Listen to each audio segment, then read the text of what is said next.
ZEE5 ಇರುವಾಗ ನೀವು ನಿಮ್ಮ ನೆಚ್ಚಿನ ಶೋಗಳನ್ನ ಎಂದಿಗೂ ಮಿಸ್ ಮಾಡಿಕೊಳ್ಳುವುದಿಲ್ಲ. ಅದು ಸಂಪೂರ್ಣ ಉಚಿತವಾಗಿ. ಆಯ್ತು ಬಿಡಮ್ಮ, ಹೊಸ ಸ್ಕೂಲ್ ಕ್ಯಾನ್ಸಲ್, ಹಳೆ ಸ್ಕೂಲೇ ಓಕೆನಾ? ಈಗ ಕೋಪ ಹೋಯ್ತು. Thank you. ಸರಿ, ನಾನು ರೆಡಿಯಾಗಿ ಬರ್ತೀನಿ, ಆಮೇಲೆ ನಿನ್ನ ಸ್ಕೂಲ್ಗೆ ಡ್ರಾಪ್ ಮಾಡ್ತೀನಿ. ಓಕೆ? ನೋಡಿದ್ರ ಅದ್ಗೆ ಮಾವ ಸೊಸೆ ಜೋಡಿನ ಲಚ್ಚಿ ಸಿಕ್ಕಿದ್ರೆ ಅಣ್ಣಂಗೆ ನಾವೆಲ್ಲ ಬೇಡವೇ ಬೇಡ. ಅಣ್ಣ ಈ ಲೋಕದಲ್ಲೇ ಇಲ್ಲ. ಹಾ ನಿಜ, ಲಚ್ಚಿ ಸಿಕ್ಕಿದ್ದು ಅವ್ರಿಗೆ ಗೊಂಬೆ ಸಿಕ್ತಂಗ ಆಗೋಗ್ಬಿಟ್ಟಿದೆ. ಮತ್ತೆ ಮಕ್ಕಳು ಕಂಡ್ರೆ ಇಷ್ಟ, ಇನ್ನು ಸೊಸೆ ಸಿಕ್ಕಿದಾರೆ ಅಂದ್ಮೇಲೆ ಕೇಳ್ಬೇಕಾ?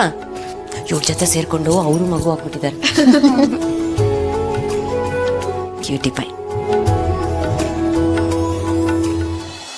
ಏನ್ ಮಾಡಿ ಸಾಯಿಲ್ಲಪ್ಪ ನಾನು. ಒಂದ್ ಕಡೆ ಇವಳು, ಒಂದ್ ಕಡೆ ಅವಳು. ಲೈಫಲ್ಲಿ ಸಫಕೇಶನ್ ಶುರು ಆಗೋಗಿದೆ ನನಗೆ. ಕರ್ಮ. ಮಲ್ಲಿ, ಇದ್ಯಾಕ್ರಿ ಒಬ್ರೆ ಬಂದು ನಿಲ್ ಕೂತ್ಕೊಂಡಿದ್ದೀರಾ? ಯಾಕೆ ಮಕ್ಕ ಎಲ್ಲ ಒಂಥರ ಆಗ್ಬಿಟ್ಟೈತೆ, ಏನಾಯ್ತು? ಏನಿಲ್ಲ ಮಲ್ಲಿ, ಮಾಮೂಲಿ ಇದ್ದಿದ್ದೆ. ವರ್ಕ್ ಟೆನ್ಷನ್ನು, ಆಫೀಸ್ ಪ್ರೆಷರು, ಲೈಫೆಲ್ಲ ಬರೀ ಅದೇ ಆಗೋಗಿದೆ. ಇವಾಗ ವರ್ಕ್ ಪ್ರೆಷರ್ ಇದೆ ಅಂತಂದಮೇಲೆ ಅದಕ್ಕೆ ತಕ್ಕ ಹಾಗೆ ಸ್ಟ್ರೆಸ್ಸು, ಟೆನ್ಷನ್ನು ಜಾಸ್ತಿ ಆಗೇ ಆಗುತ್ತೆ. ಅದ್ರ ಬಗ್ಗೆ ಯೋಚನೆ ಮಾಡ್ತಾ ಕೂತಿದ್ದೆ. ಇಟ್ಕೊಂಡ್ಮೇಲೆ ಯಾವುದನ್ನು ಬಿಡೋಕ್ಕಾಗಲ್ಲ, ಮ್ಯಾನೇಜ್ ಮಾಡ್ಲಾರೆ. ಐ ಮೀನ್ ವರ್ಕ್ ಮಲ್ಲಿ ಟೆನ್ಷನ್ನು, ಆ ವರ್ಕ್ ಟೆನ್ಷನ್ ನಾವು ತಲೆಯಲ್ಲಿ ಇಟ್ಕೊಂಡ್ಮೇಲೆ ಮ್ಯಾನೇಜ್ ಮಾಡಲೇಬೇಕಲ್ಲ. ರೀ, ನಾನು ನಿಮ್ಮಷ್ಟು ತಿಳಿದವಳಲ್ಲ, ಆದ್ರೂ ಒಂದು ಮಾತು ಹೇಳ್ತೀನಿ, ಕೇಳಿಸ್ಕೊಳ್ಳಿ. ಮನ್ಸಾದವನು ಬದುಕಕ್ಕಿಂತ ದುಡಿಬೇಕು, ಆದ್ರೆ ದುಡಿಯಕ್ಕೆ ಅಂತಾನೆ ಬದುಕಬಾರ್ದು. ಹಂಗಿದ್ರೇನೆ ಎಲ್ಲ ಹಿತವಾಗಿ ಮಿತವಾಗಿರೋದು. ಹಂಗಂತ ನಿಮ್ ತಾತ ಹೇಳಿದ್ರ? High, correct. ಹೆಂಗ್ ಗೊತ್ತಾಯ್ತು ನಿಮ್ಗೆ? ಅದು ಗೊತ್ತಾಗೋದೇನಿದೆ ಮಲ್ಲಿ, ಇದನ್ನೆಲ್ಲ ಯಾರಾದ್ರೂ ನಿಂಗೊಬ್ರು ಹೇಳ್ತಾರೆ ಅಂತಂದ್ರೆ ಅದು ನಿಮ್ ತಾತನೇ ಅಲ್ವಾ? ಬೇರೆ ಇನ್ಯಾರು ಹೇಳ್ತಾರೆ ನಿನ್ಗೆ? ನಿನಗೂ ಬೇರೆ ಯಾರು ಜೊತೆಲಿ ಇರ್ಲಿಲ್ವಲ್ಲ ಇಷ್ಟು ವರ್ಷ. ಸೊ ಬೈ ಡಿಫಾಲ್ಟ್ ಏನಾದ್ರು ಫ್ಲಾಶ್ ಬ್ಯಾಕ್ ಬಂತು ಅಂತಂದ್ರೆ ಅಲ್ಲಿ ನಿಮ್ ತಾತನೇ ಇರ್ತಾರೆ, ಇನ್ಯಾರು ಇರ್ತಾರೆ? ಆ ಒಂದು ಗೆಸ್ ಮೇಲೆ ಹೇಳಿದೆ ಅಷ್ಟೇ. ನೋಡಿ, ನನ್ನ ಸಂದಾಗ ಅರ್ಥ ಮಾಡ್ಕೊಂಡಿದ್ದೀರಾ ನೀವು. ಹೂ ಮಲಿ, ನೀನ ತುಂಬಾ ಚೆನ್ನಾಗಿ ಅರ್ಥ ಮಾಡ್ಕೊಂಡೆ. ರೀ, ಮತ್ತೆ ನೀವು ಕೆಲ್ಸ ಅಂತ ಟೆನ್ಷನ್ ತಗೊಂಡಿದ್ ಸಾಕು. ನಾನು ಹೋಗಿ ಬಾವ್ರ ಹತ್ರ ಮಾತಾಡ್ತೀನಿ, ನನ್ನ ಗಂಡಂಗೊಂದು ಸ್ವಲ್ಪ ಕೆಲಸ ಕಡಿಮೆ ಮಾಡಿ ಅಂತ. ಅವ್ರ ಕಷ್ಟ ನನ್ನ ಕೈ ನೋಡಕ್ ಆಯ್ತಿಲ್ಲ ಅಂತ ಹೇಳ್ತೀನಿ. ಏನಪ್ಪ ಮಾಡ್ಲಿ ಈಗ? ಇವಳೇನಾದ್ರೂ ಅಣ್ಣನ ಹತ್ರ ಹೋದ್ರೆ ಎಂಕ್ವೈರಿಗಳು ಶುರು ಆಗೋಗ್ತವೆ, ಆಮೇಲೆ ತಗ್ಲಾಕೊಂಡ್ಬಿಡ್ತೀನಿ. ರೀ, ಏನಕ್ಕೆ ಇಷ್ಟೊಂದು ಯೋಚನೆ ಮಾಡ್ತಿದ್ದೀರಾ? ನೀವು ಹಂಗೆಲ್ಲ ಯೋಚನೆ ಮಾಡ್ಬೇಡಿ. ಇರಿ, ನಾನು ಹೋಗ್ಬಿಟ್ಟು ಇವೆಲ್ಲ ಬಾನವ್ರ ಹತ್ರ ಮಾತಾಡ್ಕೊಂಬತ್ತೀನಿ. ಏ ಮಲ್ಲಿ, ಏನ್ರಿ ಏನ್ ಮಾಡ್ತಿದ್ಯಾ? ಸ್ವಲ್ಪ ನಾನು ಹೇಳೋದನ್ನ ಕೇಳಿಸ್ಕೊ. ಏನು? ಮಲ್ಲಿ, ನೀನು ಒಂದು ಹಳೆ ಗಾದೆ ಮಾತು ಕೇಳಿರ್ಬೇಕಲ್ಲ, ಕೈ ಕೆಸರಾದ್ರೇನೆ ಬಾಯಿ ಮೊಸರು ಅಂತ ಹೇಳಿರ್ತಾರೆ ನಿಮ್ ತಾತ. ಅದನ್ನೆಲ್ಲಿ ಬಿಟ್ಟಿರ್ತಾರೆ? ಇಷ್ಟೆಲ್ಲ ಹೇಳಿದ್ರೆ ಅದನ್ನ ಹೇಳಿದೆ ಅಂತಾರೆ. ಮಲ್ಲಿ, ನಾನು ಯಾಕೆ ಹೇಳ್ತಿದ್ದೀನಿ ಅಂತಂದ್ರೆ, ಕಷ್ಟಪಟ್ಟು ಬೇವ್ರು ಸುರಿಸಿ ದುಡಿದ್ರೆ ನಮ್ಮಲ್ಲಿ ಜೀವನದಲ್ಲಿ ಏನಾದ್ರೂ ಮುಂದಕ್ಕೆ ಬರೋಕ್ಕಾಗೋದು, ಅಚೀವ್ ಮಾಡೋಕ್ಕಾಗೋದು. ಇನ್ನೂ ಸಿಂಪಲ್ ಆಗಿ ಅರ್ಥ ಮಾಡಿಸ್ಬೇಕು ಅಂದ್ರೆ ಮಲ್ಲಿ, ರಿಸ್ಕ್ ತಗೊಂಡ್ರೇನೆ ರಸ್ಕ್ ತಿನ್ನಕ್ಕಾಗ ಅಷ್ಟೇ ಮಲ್ಲಿ. ಆದ್ರೂ ರಸ್ಕ್ ಹೋಗಿ ಬರೀ ರಿಸ್ಕ್ ಆಗ್ಬಿಟ್ರೆ? ಏ ಮಲ್ಲಿ, ಬಿಡ್ತವನು ಏನ್ ಮಾತು ಅಂತ ಮಾತಾಡ್ತೀಯ? ಹಾಗೆಲ್ಲ ಏನು ಆಗೋದಿಲ್ಲ ಮಲ್ಲಿ.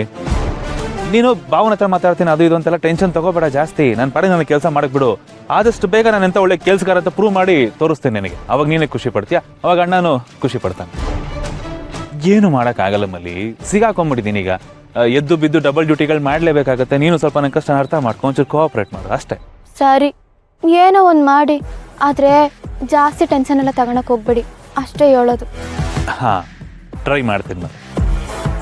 ಮಲ್ಲಿ, ತುಂಬ ತಲೆ ಸಿಡಿತಾ ಇದೆ, ಒಂದು ಲೋಟ ಕಾಫಿ ಮಾಡ್ಕೊಂಡ್ಬರ್ತೀನಿ.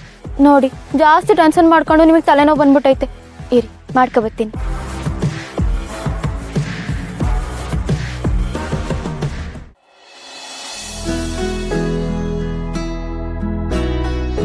ಸರ್ ನಮಸ್ಕಾರ.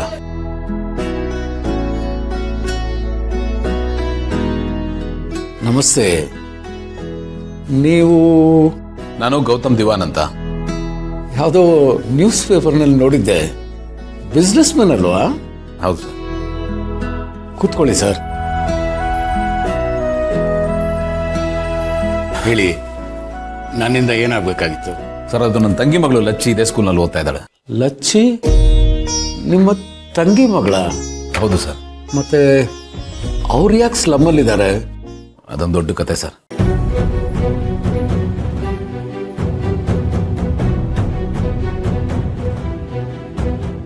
ಹಾಗಾಗಿ ನಾನು ಅವರು ಬಹಳ ವರ್ಷ ದೂರ ಇದ್ವಿ. ಈಗ ಮತ್ತೆ ಒಂದಾಗಿದ್ದೀವಿ. ನೋಡಿ ಎಷ್ಟು ಆಶ್ಚರ್ಯ ಅಂತ. ಇದನ್ನೇ ಋಣಾನುಬಂಧ ಅನ್ನೋದು. ಎಲ್ಲೋ ಇದ್ದವರು ಕೊನೆಗೂ ಒಬ್ರಿಗೊಬ್ರು ಸಿಕ್ಬಿಟ್ರಿ, ಇದನ್ನೇ ದೈವಚ್ಛೆ ಅನ್ನೋದು. ಹೇಳಿ, ನನ್ನಿಂದ ಏನಾಗಬೇಕು? ಸರ್, ನಾನು ಈ ಸ್ಕೂಲ್ನ ಅಡಾಪ್ಟ್ ಮಾಡ್ಕೋಬೇಕು ಅಂತ ಅನ್ಕೊಂಡಿದ್ದೀನಿ. ಅಡಾಪ್ಟ್ ಮಾಡಿಕೊಂಡು ಈ ಸ್ಕೂಲ್ಗೆ ಏನೇನು ಅಗತ್ಯ ಇದೆಯೋ, ಏನೇನು ಡೆವಲಪ್ಮೆಂಟ್ ಕೆಲಸಗಳಾಗಬೇಕು ಅದನ್ನೆಲ್ಲ ಮಾಡಿಸ್ಬೇಕು ಅಂತ ಅನ್ಕೊಂಡಿದ್ದೀನಿ.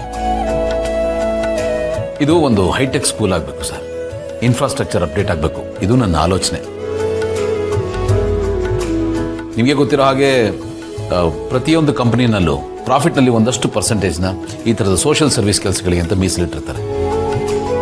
ಸೊ ಈ CSR ಕ್ಯಾಂಪೇನ್ ಅಂಡರ್ನಲ್ಲಿ ಈ ಸ್ಕೂಲ್ನ ಅಡಾಪ್ಟ್ ಮಾಡ್ಕೋಬೇಕು ಅಂತ ಅನ್ಕೊಂಡಿದ್ದೀನಿ. ಅದಕ್ಕೆ ನಿಮ್ಮ ಅನುಮತಿ ಬೇಕಿತ್ತು.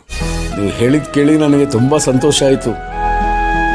ಆದರೆ ಇದಕ್ಕೆ ಕೆಲವು ಪ್ರೊಸೀಜರ್ಸ್ ಅಂತ ಇದೆ.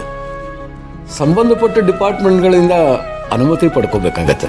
ನೀವು ಅದ್ರ ಬಗ್ಗೆ ಯೋಚನೆ ಮಾಡಿಬಿಡಿ ಸರ್, ನಮ್ಮ ಟೀಮ್ ಎಲ್ಲ ನೋಡ್ಕೊಳ್ಳುತ್ತೆ. ನೀವು ಅನುಮತಿ ಕೊಟ್ಟರೆ ಸಾಕು, ನಾವು ಮುಂದುವರಿತೀವಿ. ಹಾಗಾದರೆ ಸರಿ. ನೀವು ಭರವಸೆ ಕೊಟ್ಟ ಮೇಲೆ ನಮ್ದೇನು ಅಭ್ಯಂತರ ಇಲ್ಲ. ನಿಜ ಹೇಳಬೇಕು ಅಂತಂದರೆ ನಾನು ನಿಮ್ಮಂಥವ್ರಿಗೋಸ್ಕರನೇ ಎದುರು ನೋಡ್ತಾ ಇದ್ದೆ. ಏನಾದರೂ ಸಹಾಯ ಸಹಕಾರ ಸಿಗ್ಬೋದು. ಸರ್ಕಾರ ಸ್ವಲ್ಪ ಕೊಡುತ್ತೆ, ಇಲ್ಲ ಅಂತಲ್ಲ. ಆದರೆ ಎಲ್ಲಾನು ಸರ್ಕಾರನೇ ಮಾಡಬೇಕು ಅಂತಂದರೆ ಆಗೋದಿಲ್ಲ. ನಿಮ್ಮಂಥವರು ಸಾರ್ವಜನಿಕರು ಎಲ್ಲರೂ ಸೇರ್ಕೋಬೇಕು. ಆಗ ಅದಕ್ಕೊಂದು ಬಲ ಬರುತ್ತೆ. ಇದೊಂದು ದೊಡ್ಡ ಚಳುವಳಿ ಥರ ಆಗಬೇಕು. ಆಗ ಅದು ಒಂದು ದೊಡ್ಡ ಮಟ್ಟದಲ್ಲಿ ಸಮಾಜನ ಮೇಲಕ್ಕೆತ್ತುತ್ತೆ. ನೀವು ಹೇಳಿದ್ದು ಸರಿಯಾಗಿದೆ ಸರ್. ಈ ಸಮಾಜ ವ್ಯವಸ್ಥೆ ಸರಿ ಹೋಗ್ಬೇಕು ಅಂದರೆ ನಾವೆಲ್ಲರೂ ಕೈ ಜೋಡಿಸ್ಬೇಕು. ನೀವು ಅನುಮತಿ ಕೊಟ್ರಲ್ಲ, ಥ್ಯಾಂಕ್ ಯು. ಅದನ್ನು ನಾನು ನಿಮಗೆ ಹೇಳಬೇಕು. ನೋಡಿ, ಸಾಕಷ್ಟು ವರ್ಷದಿಂದ ನಾನು ಈ ಕ್ಷೇತ್ರದಲ್ಲಿ ಸೇವೆ ಸಲ್ಲಿಸ್ತಾ ಬರ್ತಾ ಇದ್ದೀನಿ. ಸಾಕು ಅಂತ ಮನೇಲೆ ಕೂತ್ಕೋಬೋದಾಗಿತ್ತು. ಅದು ಅಲ್ಲದೆ ಪ್ರೈವೇಟ್ ಇನ್ಸ್ಟಿಟ್ಯೂಷನ್ಸ್ ಇಂದ ನನಗೆ ಸಾಕಷ್ಟು ಆಫರ್ಸು ಬರ್ತಾ ಇತ್ತು. ಆದರೆ ಯಾಕೋ ನನ್ನ ಮನಸ್ಸು ಒಪ್ತಾ ಇರಲಿಲ್ಲ. ನಾನು ನಿಮ್ಮ ಥರನೇ ಯೋಚನೆ ಮಾಡ್ತಾ ಇದ್ದೆ, ಸಮಾಜಕ್ಕೆ ಏನಾದರೂ ಕೊಡಬೇಕು, ಏನಾದರೂ ಮಾಡಬೇಕು ಅಂತ. ಇಲ್ಲಿ ಸುತ್ತಮುತ್ತ ಇರೋದು ಸ್ಲಮ್ಗಳೇ, ಎಲ್ಲರೂ ಬಡ ಮಕ್ಕಳೇ. ಅವರ ವಿದ್ಯಾಭ್ಯಾಸಕ್ಕೆ ಸಹಾಯ ಆಗಲಿ ಅಂತ ಸ್ಕೂಲ್ಗೆ ಈ ಜಾಗ ನಾನು ಬಿಟ್ಟುಕೊಟ್ಟಿದ್ದೀನಿ.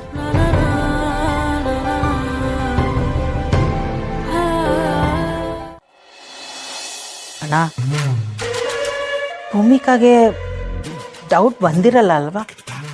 ಹಂಗಂತ ನಮಗೆ ನಾವು ಸಮಾಧಾನ ಪಡ್ಕೋಬೇಕಷ್ಟೆ. ಅವಳೇನು ಅಷ್ಟೊಂದು ದಡ್ಡಿನ?